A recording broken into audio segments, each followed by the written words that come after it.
देखिए क्लास 7 का geometry based question है, लाइन्स एंड एंगल का क्वेश्चन है। देखिए दो क्वेश्चन है हमारा, एक क्वेश्चन दिया, इसमें क्या करना है, हमें एक्स वाई जेड की वैल्यू फाइंड करना है, इसमें भी क्या करना है, हमें एक्स वाई जेड की वैल्यू फाइंड करना है। देखिए इस क्वेश्चन को सॉल्व करने से पहले हम ये देख लेते हैं कि लीनियर पेयर्स क्या होते हैं और वर्टिकली अपोजिट एंगल क्या होते हैं। देखिए जो क्रॉस फॉर्म में हो वो क्या होते हैं, हमारे वर्टिकली अपोजिट एंगल, और वर्टिकली अपोजिट एंगल हमेशा इक्वल होते हैं। और लीनियर पेयर क्या होते हैं, जब दो एडजेसेंट एंगल ऐड होते हैं 180 डिग्री पे, वो क्या कहलाते हैं, हमारे लीनियर पेयर कहलाते हैं। ठीक है, तो देखिए दो एडजेसेंट क्या करेंगे, देखिए ये लीनियर पेयर का फॉर्मेशन हो रहा है। देखिए ये स्ट्रेट लाइन है और यहाँ देखिए एडजेसेंट एंगल है, तो ये क्या हो रहा है, लीनियर पेयर का फॉर्मेशन हो जाते हैं। ठीक है, अब देखिए अब हम क्या करेंगे, angle 40 plus X plus 25 is equal to क्या हो जाएगा, हमारा 180 डिग्री हो जाएगा। तो ये ऐड कर लेते हैं हम, 25 plus 40 plus X is equal to क्या हो जाएगा, 180 डिग्री। ये कहते हुआ two adjacent angle that add up to 180 degree. ठीक है, इसको हमने ऐड किया और ये 180 डिग्री के इक्वल हो गया। लीनियर पेयर की डेफिनेशन यही कहती है। अब हम इसको ऐड करते हैं, ये क्या हो जाएगा आपका 65 plus X is equal to क्या हो जाएगा आपका 180 डिग्री हो जाएगा। ठीक है, एक्स की वैल्यू फाइंड कर लेते हैं, एक्स इज इक्वल टू क्या हो जाएगा 180 माइनस 65। अब 180 में 65 माइनस किया तो क्या आ गया आपका 115 आ गया।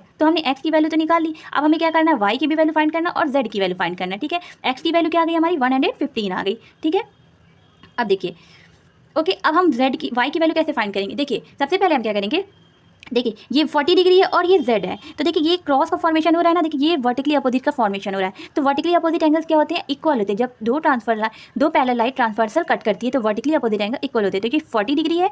अब ये देखिए इसके सामने वाला क्या होगा, इक्वल होगा, क्योंकि देखिए मैंने अभी बताया वर्टिकली अपोजिट एंगल्स क्या होते हैं, इक्वल होते हैं। तो जेड की भी वैल्यू क्या आ जाएगी आपकी 40 डिग्री हो जाएगी। ठीक है, तो ये क्या आ गया आपका 40 डिग्री आ गया। अब हमें जेड की भी वैल्यू नहीं मिल गई, अब हमें क्या फाइंड करना है, वाई की वैल्यू। अब देखिए ये भी देखिए लीनियर पेयर का फॉर्मेशन हो रहा है, ये देखिए किस फॉर्म में दिया है, ये ऐसे करके इस फॉर्म में दिया है। तो ये देखिए लीनियर पेयर का फॉर्मेशन हो रहा है, बस ये अपोजिट है। तो हम क्या करेंगे, angle Y plus angle Z equal to 180 degree, जैसे हमने इसमें किया था। तो angle Y plus angle Z is equal to 180 degree. ठीक है, अब देखिए एंगल वाई हमें नहीं पता है, पर एंगल जेड की वैल्यू क्या 40 डिग्री दी है, ये 40 डिग्री हो गई और ये क्या हो गई हमारी 180 डिग्री हो गई। अब हम क्या करते हैं, वाई की वैल्यू फाइंड कर लेते हैं। एंगल वाई इक्वल टू क्या हो जाएगा 180 डिग्री माइनस 40 डिग्री।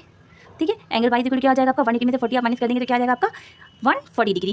ठीक है, अब देखिए इसी तरह सेम हम क्या करेंगे, बी वाला करेंगे। देखिए हमें 155 दिया है और एक्स वाई जेड हमें नहीं पता है। ठीक है, कुछ नहीं पता है, तो हम क्या करेंगे, देखिए ये भी क्या हो रहा है, वर्टिकली अपोजिट एंगल का फॉर्मेशन हो रहा है। 155 है तो इसके सामने वाला भी क्या होगा, एक्स की वैल्यू क्या होगी 55 होगी, क्योंकि अभी मैंने बताया कि वर्टिकली अपोजिट एंगल क्या होते हैं, इक्वल होते हैं। ठीक है, हमें ये मिल गई। अब देखिए यहाँ पे देखिए लीनियर पेयर का फॉर्मेशन हो रहा है ना, तो क्या हो जाएगा, ये देखिए ये भी लीनियर पेयर का फॉर्मेशन हो रहा है। तो हम एक्स की वैल्यू निकाल दी, अब हम एक्स जेड की वैल्यू फाइंड करते हैं। तो जेड की वैल्यू फाइंड करेंगे तो क्या हो जाएगा, angle Z plus 55 degree is equal to 180 degree. ठीक है, अब देखिए आप क्या करेंगे, हम जेड की वैल्यू निकाल लेते हैं। वैल्यू क्या आ जाएगी, हम 180 में से 55 डिग्री माइनस कर देते हैं, 180 डिग्री माइनस 55 डिग्री। ठीक है, तो आपका आंसर क्या आ जाएगा, जेड की वैल्यू क्या आ जाएगी, 180 में से 55 माइनस किया तो हमारा 125 डिग्री आ गई। देखिए हमें एक्स की वैल्यू मिल गई और जेड की वैल्यू मिल गई। अभी हमें फाइंड किसकी करना है, वाई की वैल्यू। देखिए अब वाई की वैल्यू कैसे फाइंड करेंगे, देखिए जब जेड 125 डिग्री आ गया है, हमारा 125 डिग्री आ गया है, तो देखिए मैंने अभी बताया वर्टिकली अपोजिट एंगल इक्वल होते हैं। तो ये 125 है तो इसके सामने वाला भी एंगल क्या होगा 125 डिग्री होगा। तो एंगल वाई की वैल्यू क्या आ जाएगी हमारी 125 डिग्री हो जाएगी। ठीक है, ऐसे और इंटरेस्टिंग चीज के लिए फॉलो जरूर करिए।